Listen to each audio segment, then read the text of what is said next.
Hello, and welcome back to Let's Play Jane's Fighters Anthology as we continue with the single aircraft showcases. Today's is going to be another civilian airliner, actually. So let me set that up real quick. Probably.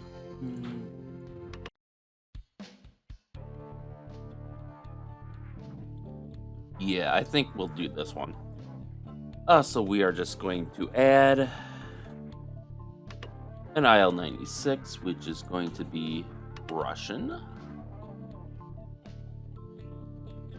At 40,000 feet, heading south.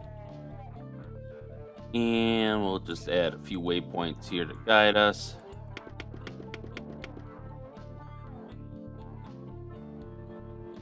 Let's see, this runway is heading north.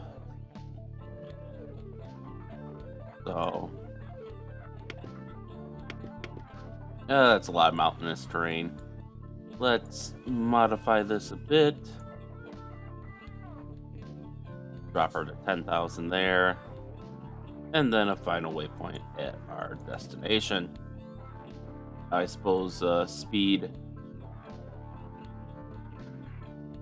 Edit the speed a little bit there. And jump right in because there is no.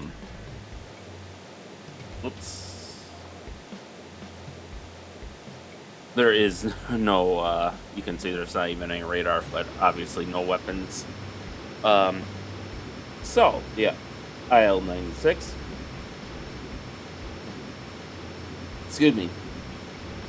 Which is a Russian large body wide engine or wide body 4-engine airliner. You can see it's at least superficially similar to something like the 747, for example. And the IL-96 was first flown in 1988 and certified in 1992.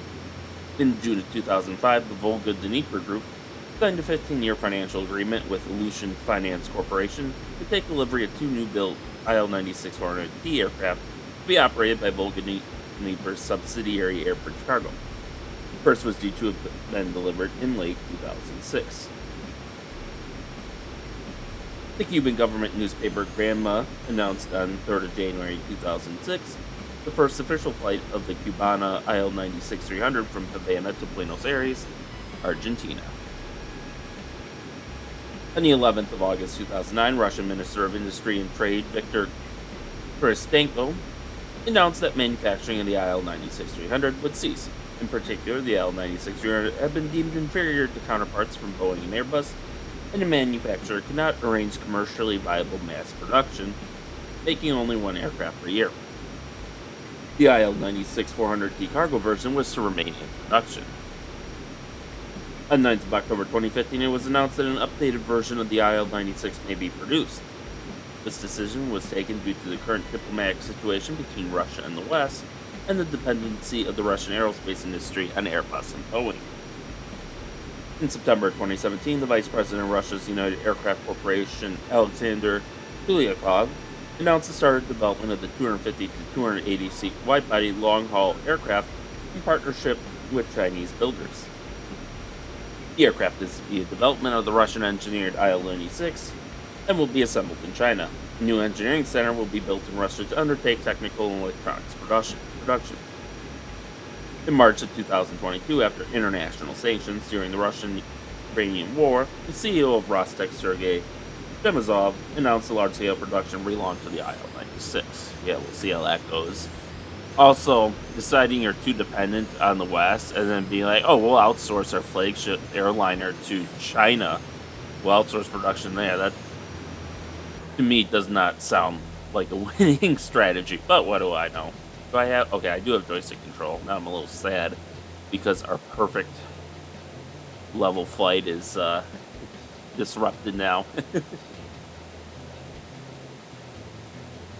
The Ilyushin IL-96 is a short and long-range and advanced technology development of the Soviet Union's first wide-body airline, the Ilyushin IL-86. It features supercritical wings fitted with winglets, a glass cockpit, and a fly-by-wire control system. The basic IL-96-300 is equipped with modern Russian avionics, integrating 6 multifunction color multifunction color LCD displays, inertial and satellite navigation systems, and a traffic collision avoidance system, including Mode S. It allows the airplane to be operated with 2 crew members. The avionics correspond to modern requirements on international routes in Europe and North America, RP1, and allow navigation and landing under ICAO Cat 3/A conditions. The IL-96 is offered in 3 main variants: the IL-96-300, the IL-96M/T, and the IL-96-400. The IL-96-300 has a standard passenger capacity of 262 seats in a 2-class configuration with 18 seats with a seat pitch of 54 inches and 244 seats with a pitch of 32 inches, of which typical seating is a 3-3-3, but low-density seating is possible with a 2-4-2 layout. Galleys are positioned on the upper deck, and the lower deck can accommodate 18 LD3 containers and crew rest areas. And just a bit of my own commentary, given how we're seeing the disappearance of 4-engine wide-body airliners from Western skies, like Boeing 747 or the Airbus A380, I suspect this project will eventually be mostly cut back in favor of wide-body 2-engine jets because they are more economical to operate, which is why the 747s and A380s are disappearing, is because it's cheaper per seat to fly wide-body 2 engines than wide-body 4 engines. Unfortunate, but economics drives everything, so. The IL-96-300 is the initial variant and fitted with the Vigito Soloviv PS90A turbofans with a thrust rating of 16,000 kilograms force. Development started in the mid-1980s, while the first prototype flew on the 28th of September 1988. The first IL-96 entered service with Aeroflot in 1993. Ranged with 262 passengers and fuel reserves for holding 75 minutes at an altitude of 450 meters, the 2-class configuration is about 11,000 kilometers, following flights from Moscow to U.S. West Coast cities, a great improvement over the Ilyushin IL-86. A highly customized version of the IL-96-300, called the IL-96-300PU, is used as the primary aircraft in the Russian presidential aircraft fleet. 4 were used by Russian President Vladimir Putin and by Dmitry Medvedev as VIP planes. The VIP aircraft is operated by Russia's state transport company. The Cuban leadership also used the IL-96-300. There were plans to introduce a variant of the IL-96-300V, which would include 2 sets of air stairs in it. However, I don't think that came to pass. And finally, well, not finally, but also there's the IL-96M, which is a stretch variant of the IL-96-300, which features a 10-meter fuselage stretch, is 16 tons heavier, and is fitted with Western-style avionics and powered by 4 Pratt & Whitney PW2337 engines with a thrust rating of 165 kilonewtons. Range with 312 passengers in a 3-class configuration or 92-ton payload is about 10,400 kilometers. This turned it into a true but vastly more capable IL-86 successor. Development on the MT variant stalled when the U.S. Export-Import Bank suspended talks on financing the engines and avionics following pressure from Boeing. The dispute was later settled following an Aeroflot order for 10 Boeing 737-400s, placed in April of 1997 in a deal worth $440 million that were granted a tax exemption by the Russian government. Nevertheless, the financing was blocked again when 4 Boeing 767-300ERs, also ordered by Aeroflot, were not included in the accorded exemption. The deal was never realized. The IL-96T is a freighter variant of the IL-96-400 and is powered by 4 PS98-1 engines. I'm sorry, I just cannot say that word. Avid Vigito, or something like that. Then there's the IL-96-400, which is similar to the IL-96M, but features Russian avionics and engines. It is powered by 4 Heavy digital PS90A1 turbofans and can carry up to 436 passengers. Typical 2-class configuration will have 386 passengers. Range with 315 passengers in a 3-class configuration is about 10,000 kilometers. Special version, dubbed IL-96-400BT, was reported on Friday, 19th March 2010, by the Wall Street Journal to bid on the $40 billion Air Force tanker program contract. In February 2013, Cubana signed a deal for the order of three 350-seater Ilyushin IL-96-400s. That the United States Air Force tanker project?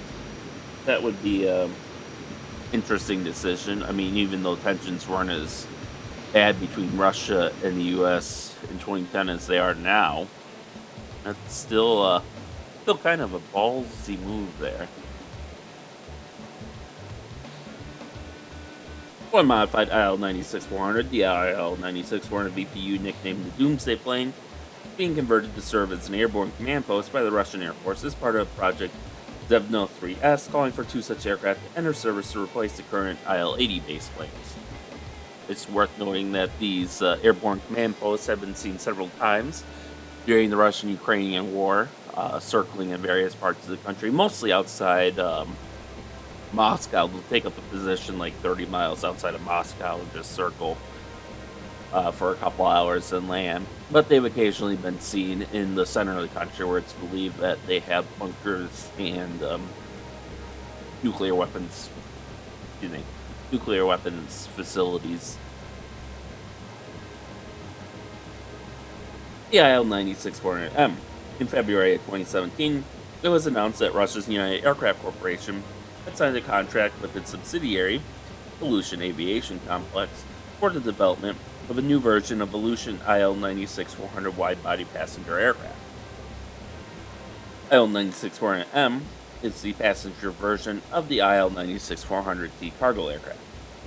Its fuselage is 9.65 meters longer than the existing IL-96-300 passenger variant. The planned seating capacity is 390 passengers. In 2017, the Russian government injected 3.6 billion rubles into the Ilyushin IL-96-400M. By January 2020, the first test flight airframe was in final assembly, and the wing and fuselage were going to be finished at the end of 2020 before a first flight in 2021. In April 2021, it was announced that the aircraft will not enter mass production, as expected, because of a lack of interest from airlines and the worldwide idling of the long-range fleet due to the pandemic. And on the 15th of August 2022, it was announced that the first flight of the variant is planned before the end of 2022. And it is just a week or so into 2023 as I record this, so I have no idea if that actually flew or not. I could certainly see disruptions caused by the war in Ukraine. In January of 2015, a new tanker variant of the IL-96, designated the IL-96-400TZ, was proposed with an initial order for 2 aircraft placed by the Russian Ministry of Defense. The new tanker would have been able to transfer more than 65 tons of fuel at a distance of up to 3,500 kilometers. Universal Aviation Refueling Systems, ORM-1, proven on the existing combat aircraft tankers IL-78 and IL-78M, would have been installed on the aircraft. According to Alexei Bivorchuk, Russian Deputy Minister of Defense, factory trials of the IL-96-400TZ are expected to be completed in May of 2020. However, this is previously cancelled due to the differences between the Russian MOD and Ilyushin, and in favor of the much-proven IL-76MD-98 platform, which is the IL-78M-98. There was a proposed freighter version, the IL-96, with an enlarged fuselage to transport oversized cargo, known as the IL-96-500T. And there has also been a proposed double-deck version, the IL-96, for up to 600 passengers, empowered by Kuznetsov NK-93 prop fan engines. Following flight tests in 2007, the engines were removed and the aircraft was not developed further.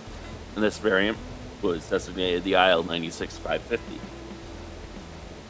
And to reduce fuel consumption and maintenance costs, Ilyushin is studying a variant powered by two Aviad Digital PD-35s rated at 340 kilonewtons, developed by 2025 from the PD-14 or powered by foreign power plants. Well, the only power plants they'll really have access to now is probably Chinese and Indian power plants.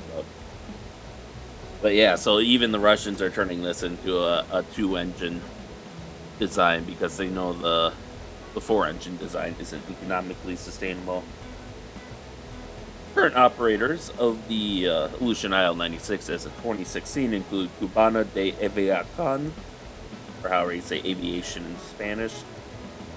They operate 4 IL-96-300s with 3 on order and 1 stored. Ilyushin themselves operate 1 IL-96-300, presumably as a test bed. Russia, which is like this weird private-public partnership where they operate transport planes for the government, and they're essentially like part of the government, except they're technically not. But they operate 10 IL-96-300s. The Voronezh Aircraft Production Association operates or has in storage a single IL-96-400T, and the Russian Ministry of Defense has on order 2 IL-96-400TZ. And production rates have always been extremely low, with no more. At their most, they produced 7 in 2009. Otherwise, most years were 1, 2, the occasional 3, or in a lot of cases 0.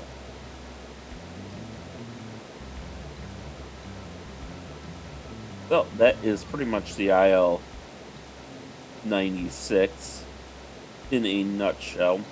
Obviously, there's not as much information on the IL-96 as there would be on Western airliners because Russia just in general has been a lot less open about their aviation developments. You know, and part of that's left over the Cold War because this did start development in the Cold War. And because I didn't mention it earlier, because I was kind of in a bit of a hurry to just get this whole thing started. What we're simulating here is one of many flights that I've actually observed. If you go on Flight Radar 24 or any other flight tracking service, I use Flight Radar 24 personally. If you look in the general area, there have been a lot of transport flights between Moscow and Krasnodar during the course of the Russian-Ukraine war. And so this is just simulating one of those that would have been operated by Russia, which is that weird transport squadron that the Russians operate. You know, whether they're transporting materials, troops, VIPs, no one can really, well, I'm sure some people can say, excuse me, but not me. Gotta be careful not to exceed our max airspeed here. Oops.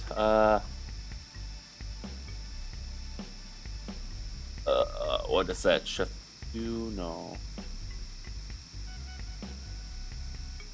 Don't want RCS. There we go. Shift 4.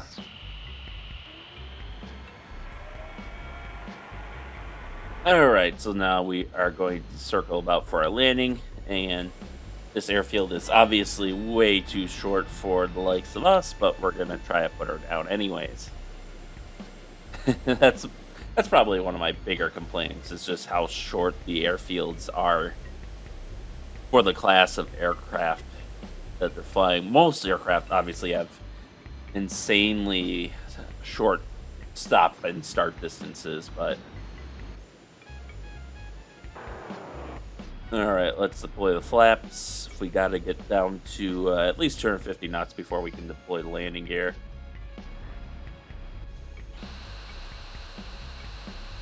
There we go, landing gear down. Switch to navigation mode, not that an aircraft like this would have anything other than navigation mode.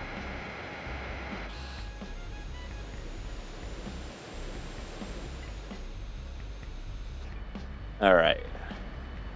And I will say, just flying this, obviously I don't think the flight model is very tuned to the IL-96 particularly, but just using their generic, large body aircraft flight model. But it is a very stable, albeit slow platform, just like any other platform or any other similar aircraft as you would expect.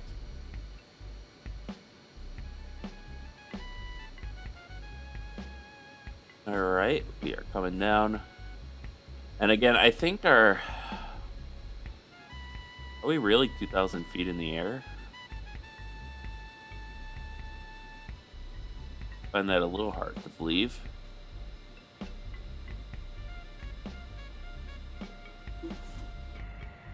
But I think the altimeter is above sea level and not above ground level.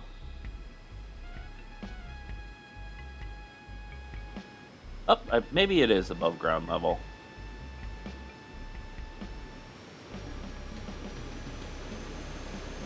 Go, punch the engines. But it's not enough because I started too late. So we will be touching down in the grass, but again, the runways are too short, so that is fine. And watch as we turn on a dime at 60 knots. Oh, it's ridiculous, actually. We want to go this way. We'll go to this hangar.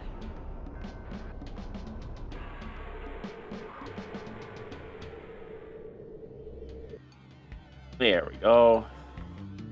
And we have touchdown. Let's just pull forward a little bit.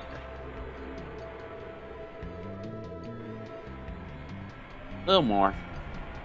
I like how the tarmac here changes from tiles to hexagons. It looks like it's kind of a interesting choice. And while I didn't think of it earlier, just looking at the very tiled nature of this runway, I think these runways are supposed to, because if you ever look at like a Russian or Eastern Bloc runway versus a Western runway, you'll notice that the Western runways tend to be a simple sheet of paved concrete, whereas the Eastern runways tend to have this very tiled appearance, like it's made out of a bunch of concrete tiles that are put together instead of, a single paved surface. And I think that might be what they're trying to represent here. The colors are a bit off, but I think that's what they're going for with this very tiled appearance, which is kind of neat. Nice attention to detail there, if that's the case.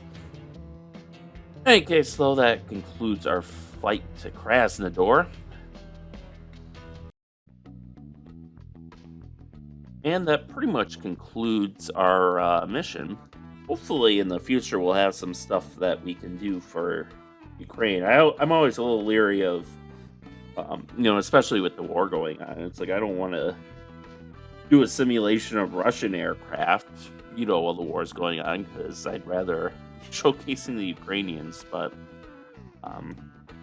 this is what happens when you just go down the list, I guess. But until next time, thank you all for watching and stay tuned for next time, and stay safe out there, and we will see you then.